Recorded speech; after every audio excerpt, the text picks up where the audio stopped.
नमस्कार शेतकरी बांधवांनो. सर्वांना प्रथमतः जय श्रीराम.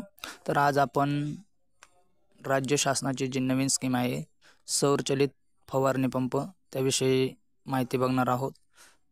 ही माहिती जाणून घेण्यासाठी किंवा हा फॉर्म ऑनलाईन कसा भरायचा किंवा यासाठी कोणकोणते डॉक्युमेंट्स लागणार आहेत तर आपण या व्हिडिओमध्ये बघणार आहोत. चॅनलवर नवीन असाल तर चॅनलला लाईक करा, शेअर करा आणि सबस्क्राईब करा आणि हा व्हिडिओ शेवटपर्यंत बघा आणि दुसऱ्यांनाही सांगा.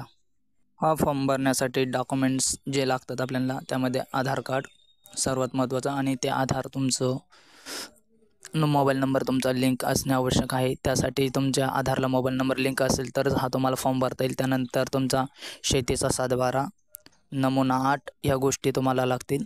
एक मोबाईल नंबर, एक ईमेल ID अशा प्रकारे तुम्ही लॉग इन करू शकतात किंवा यूजर ID बनवू शकतात. आणि स्वयंचलित फवारणी पंप जो आहे त्याचा अर्ज करण्यासाठी काही हे आहेत. अवजार जर खरेदी करायचा असेल तुम्हाला तर त्याच्यासाठी अर्थसहाय्य हा पर्याय निवडायचा आहे. त्यानंतर तपशील या पर्यायावर मनुष्यचलित अवजारे हा पर्याय निवडायचा आहे. नंतर त्याखाली तुमची पुढची स्टेप राहील यंत्रसामग्री या पर्यायासाठी पीक संरक्षण अवजारे हा पर्याय निवडायचा आहे. त्यानंतर तुम्हाला मशीनचा प्रकार या पर्यायासाठी स्वयंचलित नॅपकिन फवारणी हा पंप पर्याय निवडायचा आहे. आणि त्याच्या अटी आणि शर्ती या तुम्हाला अटी आणि शर्तीसाठी एक बॉक्स दिला जाईल, त्यावर क्लिक करून तुम्ही हा फॉर्म भरू शकतात. आणि फॉर्म भरल्यानंतर त्याची एक प्रिंटआउट तुमच्याजवळ ठेवायची आहे. आणि फॉर्म भरल्यानंतर त्यानंतर दर महिन्याला हा लकी ड्रॉ निघतो.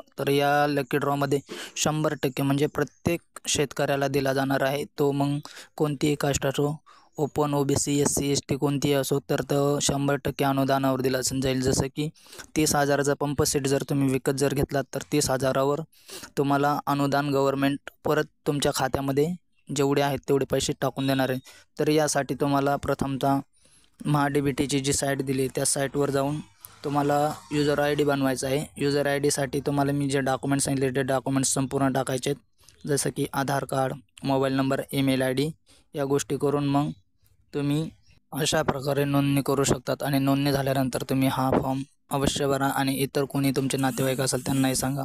माहिती आवडल्यास चॅनलला लाईक करा, शेअर करा, सबस्क्राईब करा.